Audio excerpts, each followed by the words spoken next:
শীতকাল আসলেই শ্বাসকষ্ট, হৃদরোগ, হাঁপানি সহ নানা জটিল রোগের প্রকোপ বেড়ে যায়। তাই শীতকাল আসার পূর্বেই আমাদেরকে প্রস্তুতি নিতে হবে।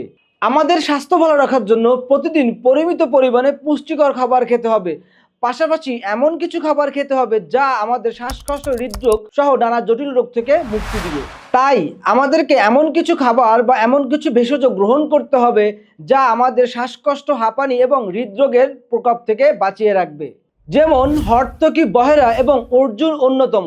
স্বাস্থ্যগণিতে আপনি পেয়ে যাবেন অর্জুন হার্ট কেয়ার রেমেডি, যা আপনার হার্টকে ভালো রাখবে, আপনার বুকের ধড়ফড় করা বন্ধ করবে সহ আপনার রক্তে এলডিএল এর মাত্রা কমিয়ে আপনাকে সুস্থ রাখবে। তাই সামনের শীতকালে নিজেকে সুস্থ রাখার জন্য এখন থেকেই পদক্ষেপ নিতে হবে, যা স্বাস্থ্যগণিতে আপনি পেয়ে যাবেন। এরকম স্বাস্থ্যকর টিপস পেতে স্বাস্থ্যগণির সাথে থাকুন।